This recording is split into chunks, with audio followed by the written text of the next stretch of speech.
ప్రియులరా, ఈ సాయంకాలపు వర్తమానము 3 మాటలు మనం చూస్తాము. ఏమిటి అంటే డివినిటీ, దైవత్వము. రెండవది హ్యుమానిటీ, మానవత్వము. మూడవది హ్యూమిలిటీ, దీనత్వము. నేను జస్ట్ నా రికార్డ్ అంతా వెతుకుతూ ఉంటున్నప్పుడు 2012 అంటే 13 సంవత్సరాల క్రితం క్రిస్మస్ వర్తమానాల్లో ఏమిటో అలా చూచాను. ఎప్పుడు ఇదంతా ఇప్పుడు ప్రభువు దగ్గర అడుగుతా ఉండితే ఈ మాటలు వచ్చినాయి. సరిగ్గా అది చూస్తే సేమ్ వర్డ్స్ 13, నాకు గుర్తులేదు కానీ. కాబట్టి ఇది దేవుని చిత్తం అని చాలా సంతోషించాను. పిల్లరా, దైవత్వము, దేవుడు ఆయన ఏమై ఉన్నాడు మనకు మొట్టమొదటిగా దేవుని యొక్క గుణములేంటి, మానవుని యొక్క గుణములేంటి, ఆ దీనత్వము, ప్రభు యొక్క దీనత్వం ఏమిటో అవి ధ్యానిద్దాము. అదే ఆదికాండము 1:1 చూస్తాం కదా. ఆదియందు దేవుడు భూమి ఆకాశములను సృజించెను. ఆయన సృష్టికర్త. 102వ కీర్తన 25వ వచనంలో కూడా ఆదియందు నీవు భూమికి పునాది వేసితివి, ఆకాశములు కూడా నీ చేతి పనులే, అవి నశించును గాని నీవు నిలిచిందు. విన్నారా ప్రియులరా? ఇంకా మనం 103లో చూస్తే యెహోవాయే దేవుడని తెలుసుకోండి, ఆయనే మనల్ని పుట్టించను, మనము ఆయన వారము, మనము ఆయన ప్రజలము, ఆయన మేపు గొర్రెలము.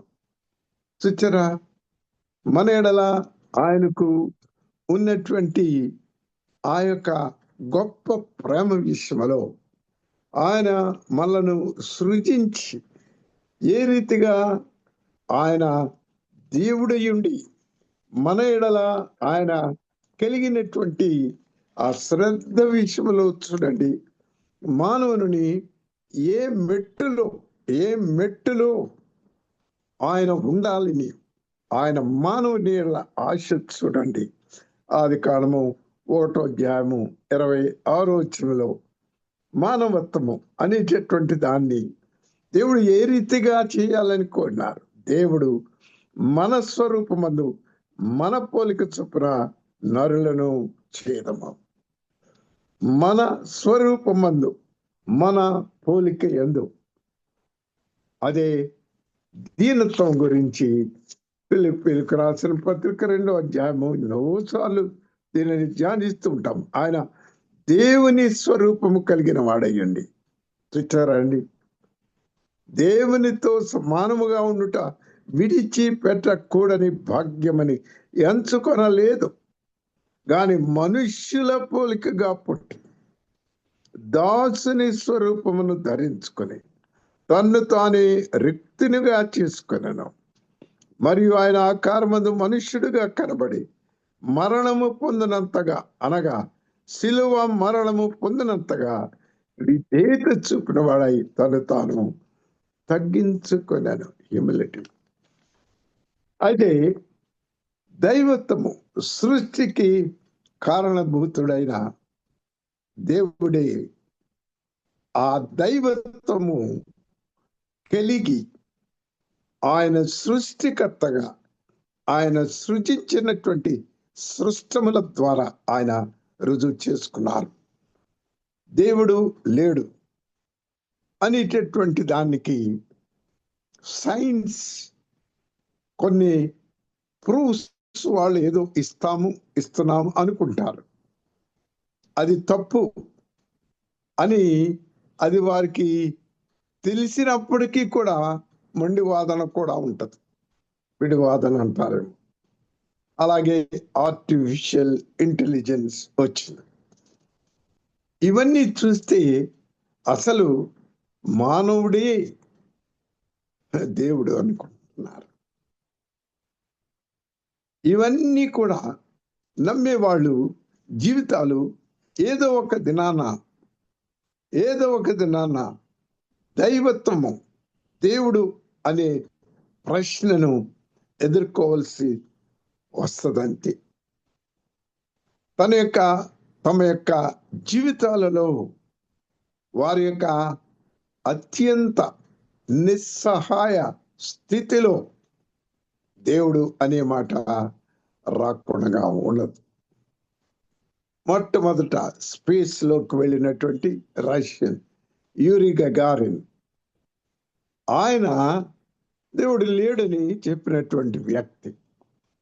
అయితే ఆయన ఆ స్పేస్లో పైకి వెళుతూ ఉంటున్నప్పుడు భూమి ఆకర్షణ శక్తి అది కిందకి ఉంటా ఉంది. ఇది పైకి వెళ్తున్నప్పుడు తేలిపోతున్నట్టుగా, గాలిలో తేలిపోతున్నట్టుగా అయిపోయేటప్పటికీ దేవుడు లేడు అని చెప్పేటటువంటి వ్యక్తి అన్నాడట, ఓ మై గాడ్ అన్నాడట. విన్నారా? మానవుని యొక్క నిస్సహాయ స్థితిలో అతడు ఏదో ఒక దినాన దేవుని ఎదుర్కోక తప్పదు. మనము ఆరాధించే దేవుడు మనలను సృజించినట్టు వాని గుణములు చూచినట్లయితే, ఆయన డివినిటీ, ఆయన దైవత్వము ఏమిటి అని మనం ధ్యానించినట్లయితే ఆయన అసమానుడు. అన్ని విషయాలు కూడా రుజువు చేస్తాయి. ఆయన కంటే మించి ఇంకా ఎవరు కూడా లేరు. ద్వితీయోపదేశ కాండము 10వ అధ్యాయము 14వ వచనములో ఇక్కడ ఏ రీతిగా ఆయన యొక్క గుణములు వర్ణించబడినవో చూడండి. ద్వితీయోపదేశ కాండములో ఆయన ఎలాంటి దేవుడు?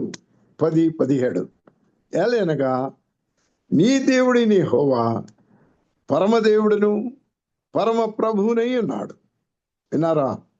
ఆయనే మహాదేవుడు, పరాక్రమవంతుడు, భయంకరుడైన దేవుడు. ఆయన నరుల ముఖమును లక్ష్య పెట్టని వాడు, లంచము పుచ్చుకొనని వాడు, తల్లిదండ్రులు లేని వానికి విధవరాలికి న్యాయము తీర్చి పరదేశియందు దయించి అన్న వస్త్రములను అనుగ్రహించేవాడు. వినారా? ఇప్పుడు మన సహోదరి అటు ఇప్పుడు లేకపోతే ఆ సాక్ష్యం చూచాం కదా. ఆయన దయించి అన్న వస్త్రములు అనుగ్రహించువాడు, దయించి అన్న వస్త్రములు అనుగ్రహించువాడు. మనకు అక్కరగా ఉన్నవేవో ఆయనకు తెలుసు. నీ దేవుడైన యెహోవా. ఎంత ధైర్యం అండి! నీ దేవుడైన యెహోవా వాక్యం సెలవిస్తుంది. ఆయన నీ దేవుడేనా? చెప్పగలుగుతారా? ఇందులో జాయిన్ అయిన వాళ్ళ అందరూ కూడా ఏకకంఠముతో అవును, ఆయనే నా దేవుడు అని నిశ్చయంగా చెప్పగలుగుతాము అనేది నా యొక్క ఆశ. నీ దేవుడైన యెహోవా మనము ధైర్యంగా చెప్పగలగటమే కాదు, నోటితో. ఇటీవల 38th బుక్ ఎగ్జిబిషన్ అని ఈ తెలంగాణ గవర్నమెంట్ పెడుతూ ఉంటారు. బుక్ ఎగ్జిబిషన్ అన్ని స్టాల్స్ ఉంటాయి అక్కడ. మన సోదరులు ఒక స్టాల్ ఆయనకి అలాట్ అయింది. చాలా ఖరీదు, లక్షలట. అయితే నన్ను మన లంగర్ హౌస్ ఆయన గవర్నింగ్ బాడీలో మెంబర్గా ఉంటే నన్ను ఇనాగ్రేషన్కు నన్ను పిలిచింటున్నాడు. అక్కడ ఒకటి గిడియన్స్, ఇవి రెండే క్రిస్టియన్ స్టాల్స్. ఈ రెండిటికి వెళ్ళి ఆ మొదటి రోజు ప్రార్థన చేశాను. అయితే ప్రియులరా, అక్కడ ఈ ప్రవీణ్ పగడాల ఆయన యొక్క ఒక సంస్థల నుంచి బాయ్స్ వచ్చి అక్కడ ఆ దినం ఉంటా ఉండినారు. వారితో నేను చెప్పినటువంటి మాట ఒకటి, మీ జీవితం యొక్క గురి ఏమిటయ్యా అని అడిగాను. వాళ్ళు ఏవేవో చెప్తా ఉండినారు. కానీ ఒకటి నేనన్నాను, ప్రవీణ్ ఆ రీతిగా చనిపోయినాడు, దేవుని కొరకు చనిపోయినాడు అనేది మనం అందరం అనుకుంటున్నాం కదా. అయితే మీ యొక్క జీవితము అలాంటి అంతం అయితే దేవుని కొరకు మేము మా ప్రాణాలను ఇస్తామని చెప్తారా అని చెప్పారు. ఎందుకు? నీ దేవుడైనట్లయితే కబుర్లు కాదు, క్రైస్తవం ఒక బజారు లాగా తయారైపోయింది ప్రియులరా, బజారు లాగా తయారైపోయింది. చాలా దుఃఖం. మనము క్రీస్తును చూపించగలుగుతామా? ఏ దేవుడు నిన్ను సృజించాడు అది చూపించగలమా? రుజువు చేయగలమా? ఆ ఎగ్జిబిషన్ నుంచి క్యాబ్లో వస్తున్నాం, క్యాబ్ బుక్ చేసినప్పుడు అక్కడ సిలువ గుర్తుంది. ఆ సిలువని పెట్టాడు. Catholic bye. ఏకతనంతో మాట్లాడడానికి మంచి స్వేచ్ఛనిచ్చారు దేవుడు. ఎంత ఒక 45 minutes వల్ల మాట్లాడుతా సాక్ష్యం చెప్తా ఉండినాను. ఆ కుర్రాడు ఊకే భయపడిపోతున్నాడు. అయ్యా, మీ రూట్లో అస్సలు బండి జామ్ అయిపోతుంది, ట్రాఫిక్ జామ్ అయిపోతుంది అని భయపడిపోతా ఉండినాడు. తర్వాత అన్నాడు, మరి తిరిగి నేను రావటానికి బుకింగ్స్ ఉంటాయా? ఏదో మారుమూల అని అనుకుని భయపడతా ఉండినాడు. సాక్ష్యాలన్నీ విన్నీ చెప్పిన తర్వాత నేను అన్నాను, ఇవి రెండు జరగకుండా ప్రార్థన చేస్తాను అబ్బాయి అని చెప్పాను. ప్రార్థన చేశాను. ప్రియులరా, ఆ ఎగ్జిబిషన్ మొదలుకొని ఇంటి వరకు బండి ఎక్కడ ట్రాఫిక్ జామ్ లేదు. నేను అతడు అనుకున్నాడు ఇక్కడి నుంచి బుకింగ్స్ దొరకాలి. నేను ఎలాగ దిగుతూ జస్ట్ ఇక్కడ 1 నిమిషం 2 నిమిషాల్లో దిగుతా ఉంటే బుకింగ్ వచ్చేసింది. అప్పుడు నేను చెప్పాను, వినవయ్యా, ప్రార్థన వినేటటువంటి దేవుడయ్యా అని అతడు అప్పుడే రుజువును చూచాడు.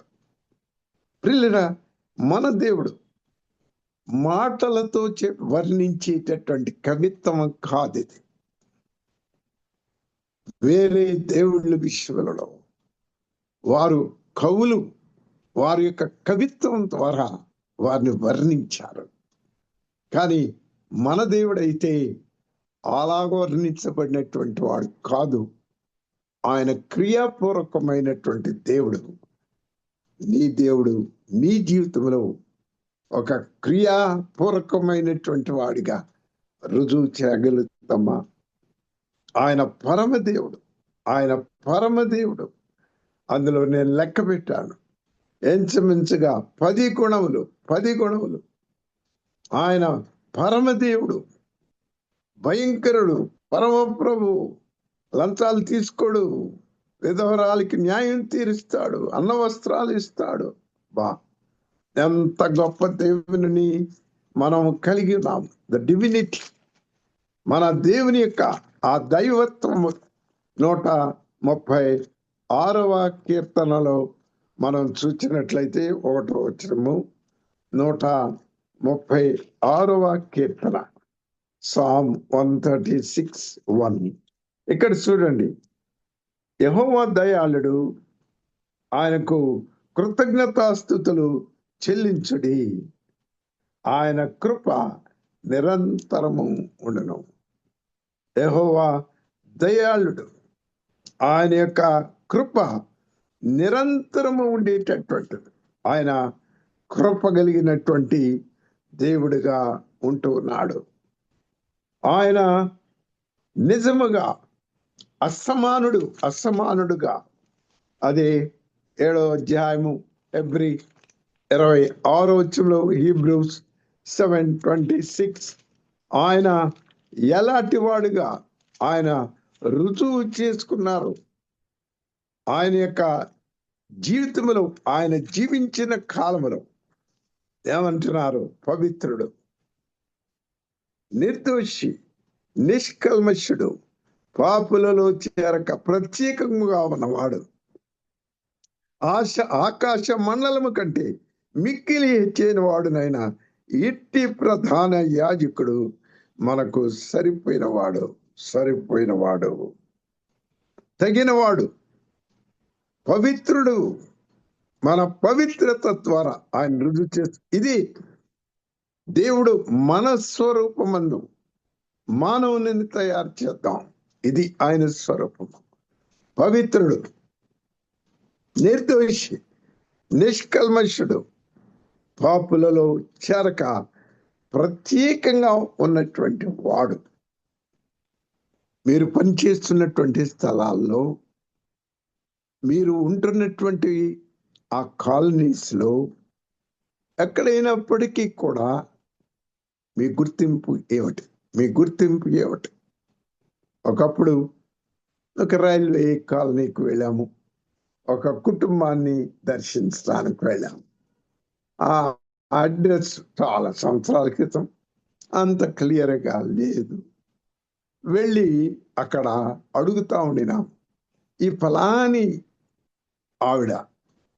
ఆయన ఎలా ఉంటారు, ఆవిడ ఎలా అంటారు అని అడిగినప్పుడు వాళ్ళు ఏమనుకున్నారో తెలుసా? 2-3 ఆ బడబడ మాట్లాడతారు చూడు, ఆమె ఇల్లు, అది ఆమె యొక్క identification.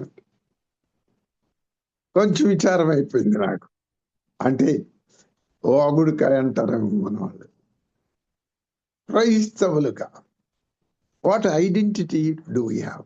Is divinity he wants to give us.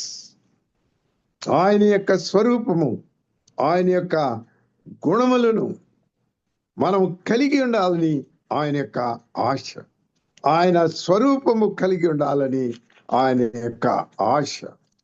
అందుకని యోహాను సువార్త 8వ అధ్యాయము 46వ వచనము, John 8:46 ఏమంటున్నారు చూడండి, నా యందు పాపం ఉన్నదని మీలో ఎవడు స్థాపించును? నా యందు పాపం ఉన్నదని మీలో ఎవడు స్థాపిస్తాడు? అదండి, ఆ మాట మనం పలకగలిగితే ఆయన స్వరూపము, ఆ దైవత్వము, ఇలాగన ఆయన మనలను సృజించినాడు. అంతేకాదు, మనము ప్రసంగి 7:29లో చూచినట్లయితే ఆయన నరులను యథార్థవంతులుగా సృజించినాడు. అది తర్వాత చూద్దాం. పాపరహితుడు. ఇక ఎవరైనా చెప్పారా ఈ మాట, నాలో పాపమన్నదని ఎవడు రుజువు చేయగలడు?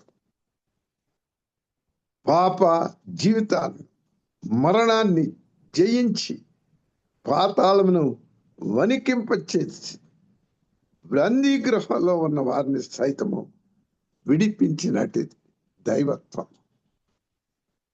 నీతో సమమెవరు?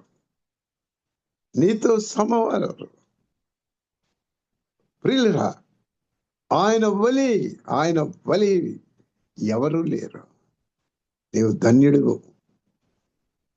నీవు ధన్యురాలవు, నీవు భాగ్యవంతురాలవు.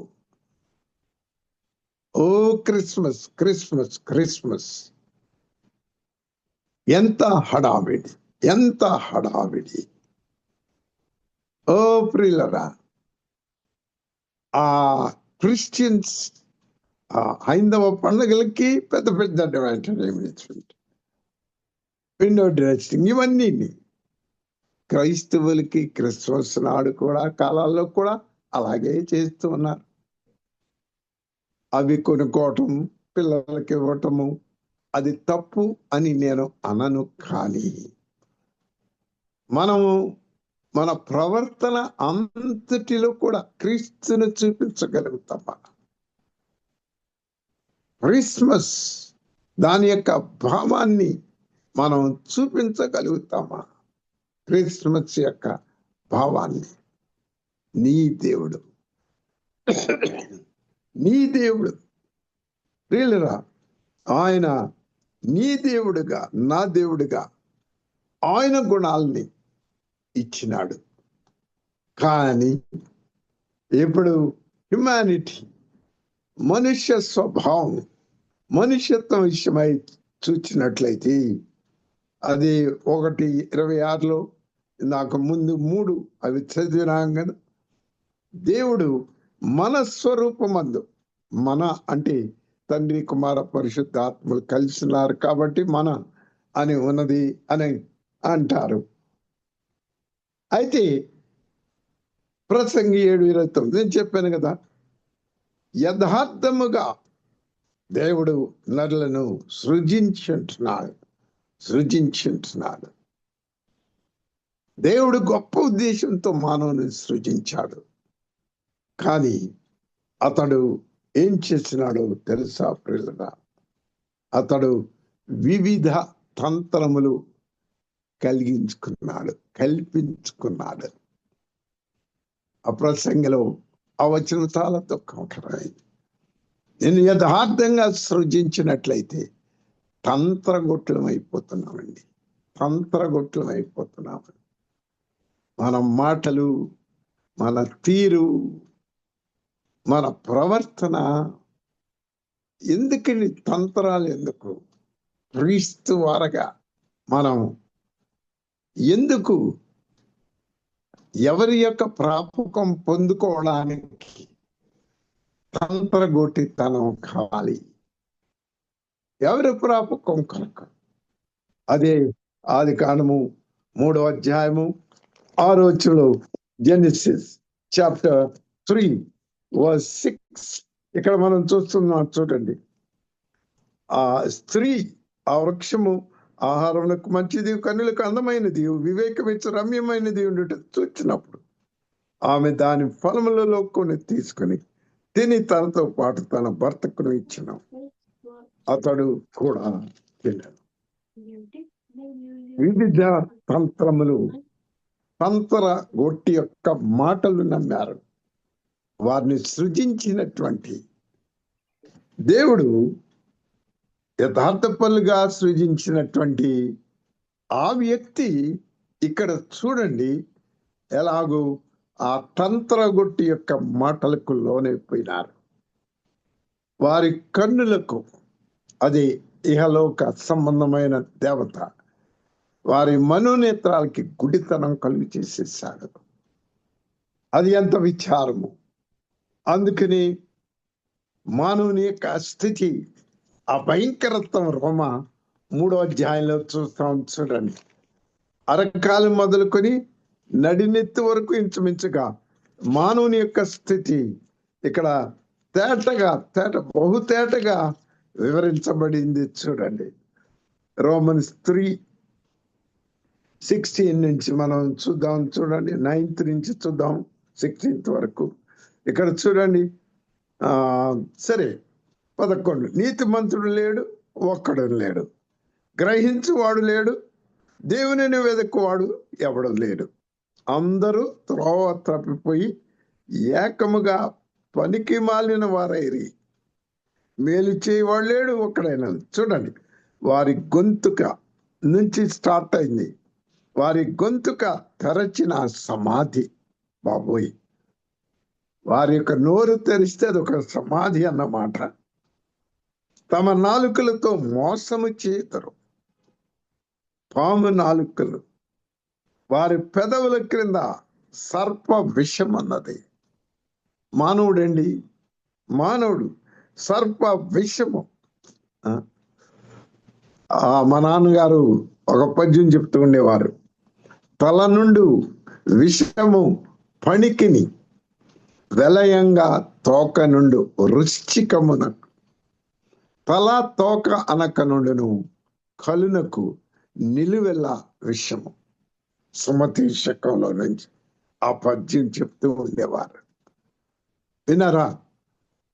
ఆ పణికిని పాముకు తలలో ఉంటది, వృశ్చికము తేలుకు కొండెములో ఉంటది. ఈ కలునకు, ఈ మనిషికి, ఈ కృతజ్ఞత లేని వాడికి నిలువెల్లా విషయమే. ఎంత విచారం ప్రియుల, మాటలలో, ప్రవర్తనలో విషము వారి నోటి నిండా శపించుటయు పగయు ఉన్నవి. రక్తము చిందించుటకు వారి పాదములు పరుగులెత్తుచున్నవి. నాశనము కష్టమును వారి మార్గములో ఉన్నవి. శాంతి మార్గము వారు ఎరుగరు. వారి కన్నుల ఎదుట దేవుని భయము లేదు. ఎంత విచారం చూడండి. ఇది మనం అనేక సార్లు విత్తవాను ఉపమాన భాగంలో ఆ 2వ నెలలు మనం ధ్యానిస్తున్నప్పుడు ఆ బండలు మనం ఎన్నో మార్కు సువార్త 7:21 కంఠస్థం మనకు కదా. మనుష్యుని హృదయంలో నుండి వచ్చేటటువంటి ఆ భయంకరత్వం దేవుడు తన స్వరూపంలో చేసినటువంటి వ్యక్తి అండి. మరిచిపోవద్దు. దేవుని భయమే లేదు. అంటే వారి జీవితాల్లో దేవుడు లేడు.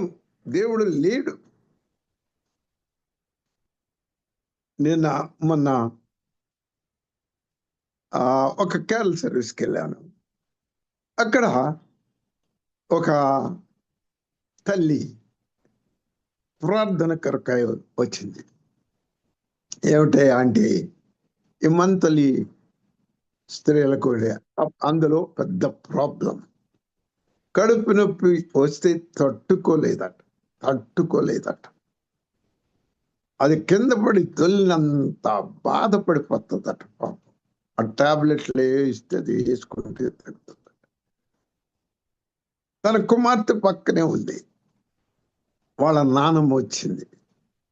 ఈ మాటలు విని తల్లికే కాదండి ఆ కూతురికి అంతే అంటుంది. చూచారా, భయంకరమైనటువంటి చీకటి ఎలా తరతరాలకి ఏలుతూ ఉంటుందో చూడండి. అప్పుడు దానిని గద్దించాను. ఆ పూర్వీకుల యొక్క చీకటి దేవుడు ఏకలాగున మన పితరులు దేవుడు కాని వారికి పూజించినప్పుడు వస్తున్నటువంటి ఆ తరతరముల చీకటి. కాబట్టి మానవుడు బహు నిస్సహాయ స్థితిలోనికి వెళ్ళిపోయినాడు.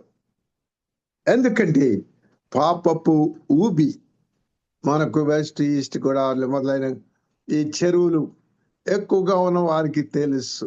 క్విక్ శాండ్ అంటారు ఇంగ్లీష్లో. ఊబి ఎవరైనా ఊబిలేదు. నేను చిన్నప్పుడు చదువుకుంటున్నప్పుడు ఆ దినాల్లో అంటా ఉండేవారు, ఒక పెద్ద చెరువు ఉండేది. ఆ ఫలాను వ్యక్తి తెలియక, ఆ ఊబి అని తెలియక అందులో దిగిపోయి చచ్చిపోయాడు అనేవారు. ఆ ఊబిలో ఉన్న వ్యక్తిని ఇక ఎవరు తీయలేరు. వెళితే వాళ్ళు మూలిపోతారు. మానవుని యొక్క స్థితి అంతే. పాపపు ఊబిలో మానవుడు దిగిపోయి ఎలాగూ తను తాను నాశనము చేసుకుంటున్నాడు. చివరికి అతడు ఆ ఉపనిషత్తులో ఉన్నట్టుగా తమస్సోమ జ్యోతిర్గమయ, అసతోమ సద్గమయ, ఆ రీతిగా వారి యొక్క జీవితంలో వారు ఏమంటున్నారు? చీకటిలో నుండి వెలుగులోనికి, అసత్యములో నుండి సత్యములోనికి, మృతులుగా చనిపోయేటటువంటి వారిని జీవలోనికి నడిపించమని ప్రార్థన. అదే పౌలు గారు 7:24 రోమల, అయ్యో నేనెంత దౌర్భాగ్యుడు, ఇట్టి మరణమునకు లోనగు శరీరం నుండి ఎవరు విడిపిస్తారు? మరణమునకు లోనైపోయిన శరీరము పాపం వల్ల వచ్చు జీతాన్ని అనుభవించుచు ఉన్నటువంటి ఆ భయంకరమైన స్థితి. అదే జైలు అధికారి ఏమన్నాడు? అయ్యలారా, రక్షణ పొందుటకు నేను ఏమి చేయాలి? రక్షణ పొందుటకు నేను ఏమి చేయాలి? ప్రియులరా, ఇది అనేకుల యొక్క స్థితి కాదా? అనేక కుటుంబముల స్థితి ఇది కాదా? శాంతి లేదు. వారి యొక్క జీవితంలో, వారి కుటుంబంలో పాపపు చీకటితో అలుముకుపోయి ఉంటున్నాయి. కాబట్టి ఈ నిస్సహాయ స్థితిలో తను కేకలు వేస్తూ ఉంటున్నప్పుడు, ఎలాగో ఒక డాక్టర్ దగ్గరకు రోగి వెళ్ళినట్లుగా చూడండి, దేవుడు చేసేటటువంటి పనులు మానవుని ఈ నిస్సహాయ స్థితి నుండి విడిపించటానికి. నాగులపల్లి నేను వెళ్ళాను. బాధించేవారు వేరైనప్పటికీ నేను ఈ కేరళ సర్వీసెస్ హాజరవ్వాలని, ఎంత జలుబున్నా ఏమున్నప్పటికీ వెళ్ళిపోవాలి, జ్వరం వచ్చినా కూడా. అయితే నాగులపల్లిలో నేను చెప్పాను, ఇక్కడ ఇక చనిపోయారు అని అన్నటువంటి వారు, ఆ చావుకు వెళ్ళిపోయినటువంటి వారు మీలో ఎంతమంది బ్రతికారు అని చెప్పి నలుగురు నిలబడ్డారు. ఒక అతనికి 2 కిడ్నీస్ ఫెయిల్ అయిపోయినాయి. హాస్పిటల్లో అడ్మిట్ చేశారు. అయ్యా ప్రార్థన చేయండి అని సెల్ ఫోన్లో ప్రార్థన చేశారు. దేవుడు స్వస్థతనిచ్చాడు. అతని యొక్క భార్య ఎవరు స్కూటర్ మీద, బైక్ మీద వెళుతున్నప్పుడు యాక్సిడెంట్ జరిగింది. ఆ కాలం తర్వాత జస్ట్ ఏకంగా బుర్ర చిట్లిపోయింది. అది చూస్తే చాలా భయంకరంగా ఉండింది. ఆ దృశ్యమే చాలా భయంకరం అన్నమాట. ఇంత మచ్చతో రాత్రి వచ్చారు వీళ్ళ ప్రార్థనకి. అలాగా ఇంకొక హెపటైటిస్ బి, ఇంకొక అతను పారాలిసిస్ తో చనిపోవలసినటువంటి వ్యక్తి, ఇంకొక ఆమె కడుపు జబ్బుతో ఇంచుమించుగా మరణ స్థితిలోనికి, ఇంకొకడు వారంలో రాలేదు, వారంలో చనిపోతాడు అని చెప్పారు, ఇంకా బ్రతుకున్నాడు. అవును, మీ నాగులపల్లిలో దేవుడు చేస్తున్న క్రియలు చూచారు కదయ్యా. దేవుడు ఎలాంటి దేవుడు మానవుని ఎడల ఆయన రుజువు చేసుకుంటున్నారు కదా. అలాగే ముత్తుజా కూడా వెళ్ళాను. అక్కడ ప్రశ్న, ముగ్గురు ఈ కోవిడ్ టైంలో ఒక అతన్ని ఎవరు అడ్మిట్ చేసుకోవడానికి వీలు లేదు అని అన్నారు. చివరకు చనిపోతాడు ఇక అని నేల మీద పెట్టేశారు. అప్పుడు ప్రార్థన చేశాం, లేపండి ప్రభువా అని. ఇంచుమించుగా చనిపోయినటువంటి వ్యక్తి ఇది మొన్న హాజరయ్యాడు. ఇంకొక కుర్రవాడు బైక్ మీద వస్తూ ఉండినప్పుడు, ఇంజనీరింగ్ స్టూడెంట్ గా యాక్సిడెంట్ అయిపోయింది. ఇక లాభం లేదు, చనిపోతాడు. గాంధీ హాస్పిటల్లోనూ ఎక్కడో, ఇక అక్కడ కూడా అది కూడా ఎవరు అడ్మిట్ చేసుకోలేదు. చివరకు అడ్మిట్ చేస్తే, ప్రార్థన చేస్తే బ్రతికాడు. ఆ కుర్రోడు తండ్రి ఊరిపోసుకున్నాడు, ఇక చనిపోతాడని హాస్పిటల్లో అడ్మిట్ చేశారు. ప్రార్థన చేస్తే లేచి నిలబడ్డాడు. కాబట్టి మన దేవుడు విడిపించే దేవుడు. ఏది? అప్పుల బాధ ఏమిటి? ఇంకా ఎన్నో ఉన్నాయి, క్లుప్తంగా ముగించుకుంటే మంచిదేమో. ఉద్యోగ సమస్యలు, శాంతి లేదు, స్నేహితులు ఒక కుర్రవాడు చెప్పుకుంటా ఉన్నా, నా స్నేహితులతో నేను నాశనం అయిపోతున్నాను. త్రాగుడు, సిగరెట్లు, తల్లి విధవరాలు, డబ్బులన్నీ కాజేస్తున్నాడట. I was happy. ఆ మీటింగ్ అయిన తర్వాత, ఆ వర్తమానం అయిన తర్వాత అతడు వచ్చి ఒప్పుకుంటామని నాడు. నాకు తల్లి ఏడుస్తూ ఇది వరకు చెప్పింది కానీ ఎంత డీటెయిల్గా చెప్పలేదు. స్నేహితుల వల్ల ఎలాగో మానవుడు చెడిపోయినటువంటి స్థితిలో, అయితే ఆయన ఎవరో తెలుసా? ఆయనట నాకు చాలా సంతోషమైంది ఇందాక వాక్యాన్ని ధ్యానిస్తున్నప్పుడు. 7:26 హెబ్రీలో చూచాం కదా, పవిత్రుడు నిర్దోషి నిష్కల్మషుడు. అయితే ఆకాశ మండలం కంటే మిక్కిలి హెచ్చైన వాడునైనా ఇట్టి ప్రధాన యాజకుడు మనకు సరిపోయినవాడు. ఇది నన్ను చాలా ముట్టిందండి ఈ వాక్యం. మనకు సరిపోయినవాడు, నీకు సరిపోయినవాడు, నీ కుటుంబానికి సరిపోయినవాడు, నాకు నా కుటుంబానికి సరిపోయినటువంటి వాడు. నిన్ను నన్ను అర్థం చేసుకోగలిగినటువంటి వ్యక్తులు అపార్థం చేసుకుంటారు. ఏదో విని ఇంకొక వ్యక్తిని మనము తక్కువగా అంచనా వేస్తాము. మానవ స్వభావం. మనల్ని అర్థం చేసుకోలేదు. భార్య భర్తలే ఎన్ని సంవత్సరాలు అయినప్పటికీ కూడా మమ్మల్ని అర్థం చేసుకోలేదు.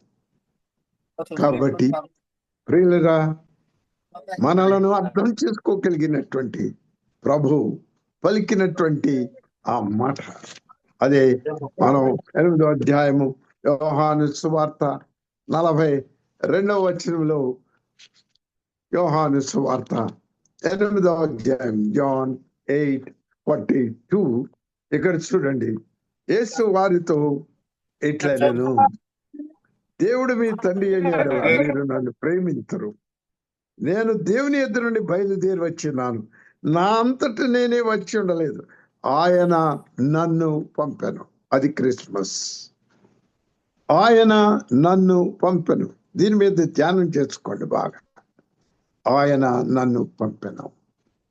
మానవును పోగొట్టుకున్నటువంటి దేవుని స్వరూపం తిరిగి ఇవ్వటానికి ఆయన నన్ను పంపినాడు. తండ్రి నన్ను పంపినాడు. అవును, ఎక్కడికి పంపినాడు? రారాజు పశువుల తొట్టిలోకి పంపించినాడు. హ్యూమిలిటీ, డివినిటీ చూచాము, హ్యుమానిటీ చూచాము, హ్యూమిలిటీ. ఆయన ఎంతగా ఆయన యొక్క తగ్గింపు, ఎందుకు? మనకు సరిపోయిన వాడుగా ఉండాలి. అంటే మన పాపములో ఆయన పాలు పొందట కాదు, ఆయన పంపి, తండ్రి ఆయనను పంపినప్పుడు ఆయన దేని కొరకు ఆశించినాడు? దావీదు ఏమంటున్నాడు చూడండి.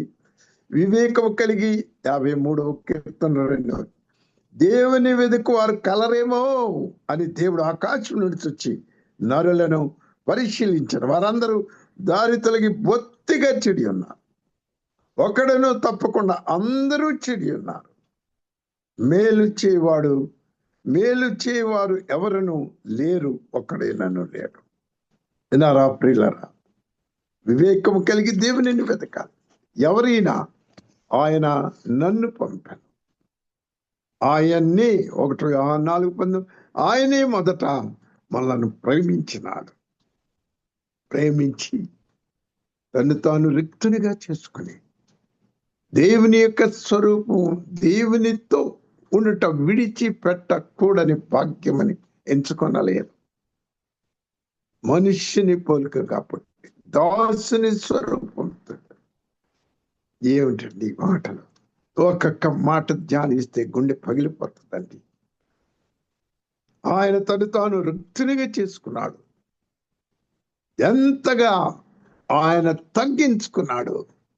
హ్యూమిలిటీ. కాళ్ళు కడిగినారు.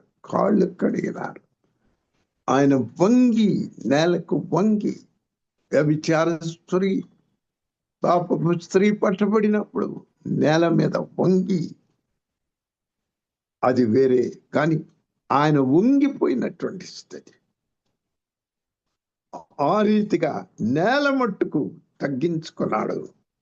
ఆయన వంగి ఉమ్మి వేసి, ఆ బురద చేసి, ఆ గుడివాని కళ్ళు బాగు అలాగూ వంగినాను, ఆ గుడ్డివాని ఎదుట వంగినట్టుగా. ప్రియులరా, తగ్గించుకోగలుగుతామా? సారీ చెప్పటం అనేది కొంతమంది డిక్షనరీలో లేదండి. సారీ, నీ భార్యకు సారీ అని చెప్పటం చాలా కష్టం అండి. అది దేవుని యొక్క స్వరూపము కాదు ప్రియులరా. నీతిమంతులుగా చేటుకు దేవుని స్వరూపమును మనం కురూపులుగా చేసుకున్నాం. మనల్ని మనం ఆయన స్వరూపాన్ని పాడు చేసుకున్నాము గనుక ఆయన తగ్గించుకొని నా ఆ స్వభావం, దాని ఫలితాన్ని ఆయన అనుభవించి పాపము చెయ్యని వాడుగా ఉండినప్పటికీ కూడా మరణమును రుచి చూచినాడు. నీది నాది అంతవరకు ఆయన తగ్గించుకున్నారు గనుక ఒక 4వ అధ్యాయము 17వ వచనము, గలతీ మనం పోగొట్టుకున్నటువంటిది తిరిగి పొందుకోవటము అనేటటువంటి విషయంలో మనం చూసినట్లయితే ఇక్కడ మనము పౌలు గారి యొక్క ఆశ చూడండి. 4వ అధ్యాయము 17వ వచనములో ఆయన ఏమంటున్నారు? 19వ వచనం, నా పిల్లలారా, క్రీస్తు స్వరూపము మీ యందు ఏర్పడే వరకు మీ విషయమై మరల నాకు ప్రసవ వేదన కలదు. నేను క్రీస్తుని పోలి నడుచుకుంటున్నానని చెప్పినటువంటి, అలాగైతే దేవుడు ఇంకెంత బాధపడుతున్నాడు. మానవునికి తెలుసు ప్రసవ వేదన, దేవునికి ఇంకా గొప్ప బాధ కలిగి ఉంటుంది. కాబట్టి క్రిస్మస్ అంటే ఏమిటి? డివినిటీ. అలానే ఎలాగూ హ్యూమిలిటీ, తన్ను తాను తగ్గించుకున్నారు. God became man to make man God. ఆయన మనలను తిరిగి ఆయన స్వరూపంలోనికి రావడానికి ఆయన మానవుడుగా అన్నాడు. God became man to make man God. కనుక అది నీకు సాధ్యమేనా? అది సాధ్యమేనా? చెప్పండి. మానవుడు దేవుడిగా అవగలుగుతాడా? చెప్పగలుగుతారా ఎవరైనా? చూడండి, నేరకమ 7 ఓట్లు అంటున్నారు. కాగా యెహోవా మోషేతో ఇట్లా, ఇదిగో నిన్ను ఫరోకు దేవునిగా నియమించితిని. ఎందుకంటే దేవుని గుణములు కలిగినటువంటి వారు, దేవుడికి ఎన్నుకున్నటువంటి వారు. ఈ దినాల్లో మనం తగ్గించుకుందాము. ఆయన చెప్పినటువంటి మాట, ఆయన నన్ను పంపినారు, నేను ఈ లోకంలోనికి దూకి వచ్చినాను. ఒకప్పుడు ఒక తల్లి ఇంట్లో పని చేసుకుంటా ఉండిందట. ఆ రోజుల్లో దిగుడు బావుల నుండి చుట్టూరు ఆ వరలు కూడా ఉండేవి కాదు. అదే ఎప్పుడో ఎన్నో సంవత్సరాల క్రితం ఒక చిన్న పిల్ల ఆడుకుంటూ అలా పాక్కుంటూ చిన్నపిల్ల వెళ్ళి ఆ నూతిలో పడిపోయిందట. వరలు కూడా ఉండేవి కాదు. ఆ నీళ్లు తీసుకోవటానికి వెళ్ళిన వాళ్ళు ఎవరో చూసి కేకలు బొబ్బలు. గ్రామం అంతా వచ్చేసారు. ఒక్కొక్కడు అంటున్నారట, అరే తాడు తీసుకురండి రా అంటున్నారు. ఇంకొకళ్ళు, అరే నిచ్చెన తీసుకురండి. పలు రకాలుగా పలు సజెషన్స్. ఎట్లాగా ఈ విషయం తల్లికి తెలిసింది. తల్లి ఆ కుమార్తె బావిలో పడిపోయిందని తెలుసుకునేటప్పటికి పరిగెత్తుకుని వచ్చింది. అటు ఇటు అందరినీ తొలగించేసింది. పరిగెత్తుకుని వచ్చింది, బావిలో దూకేసింది. ఆ పిల్లను పట్టుకుంది. అప్పుడు తాళ్ళు నిచ్చెనలు పనికొచ్చినాయి. తన్ను తాను తగ్గించుకుని ఈ లోకంలోనికి తన తండ్రి ద్వారా పంపించి నన్ను మనం పోగొట్టుకున్నటువంటి దేవుని యొక్క స్వరూపము తిరిగి ఇవ్వటమే క్రిస్మస్. అలాంటి క్రిస్మస్ మీరు చేసుకుంటాం. అలాంటి క్రిస్మస్ ఆనందము దీవెనలు దేవుడు మీకు అనుగ్రహించనుగాక. ప్రార్థన చేద్దాం ప్రియులారా, ప్రార్థన చేసుకుందాం. Divinity, humanity and humanity. పరిశుద్ధుడు అయిన తండ్రి, మీరు మాకు అనుగ్రహించినటువంటి ఈ సమయాన్ని బట్టి వందనములు దేవా. ఈ క్రిస్మస్ హడావిడిలో కూడా ఈ వీడియోలు జాయిన్ అయ్యి ఈ మాటలు విన్నారు. క్రిస్మస్ వర్తమానం ఇంతే. మానవుడు దేవుని ద్వారా సృజించబడి దేవుని స్వరూప్యము కలిగినటువంటి వాడు ఎంత దౌర్భాగ్యుడిగా తయారైపోయినాడు. దేవుని స్వరూపమును పోగొట్టుకొనగా తిరిగి దేవుని స్వరూపం ఇవ్వటానికి మీ కుమారుడైనటువంటి యేసుని ఈ లోకంలోనికి పంపించారు. ఆయనే సాక్ష్యించారు, ఆయనే నన్ను పంపినాడు, నా అంతటా నేను రాలేదు. అవును, మీరే మొట్టమొదటి మమ్మల్ని ప్రేమించారు కనుక మీ స్తుతులు. మీ కుమారుడు ఈ లోకంలో ఉద్భవించినందుకు స్తోత్రములు. ఆ ఆనందం మాకు ఇస్తూ ఉన్నారు, కానీ దాని యొక్క అర్థాన్ని ఇంకా పూర్తిగా మాకు గ్రహింపులోనికి తేనవండి. ప్రతి కుటుంబంలో ఉన్నటువంటి పిల్లలకు, సంఘంలో ఉన్నటువంటి వారందరికీ, ఆన్లైన్లో వింటున్న వారందరికీ కూడా నిజమైనటువంటి క్రిస్మస్ దీవెనలు, సంతోషము దయచేయమని యేసు నామములో వేడుకుంటున్నాను తండ్రి. ఆమేన్. ఆమేన్. ఆమేన్. నేను ముగిస్తాను బ్రదర్. Okay brother. తండ్రి, కుమార, పరిశుద్ధాత్మ. హలో, ఇవ్వండి, బ్లెస్సింగ్ ఇవ్వండి. తండ్రి, కుమార, పరిశుద్ధాత్మల యొక్క సన్నిధి మనందరికీ తోడయండి. అర్థంతో కూడినటువంటి క్రిస్మస్ ఆనందము అందరికీ దయచేయను కాక.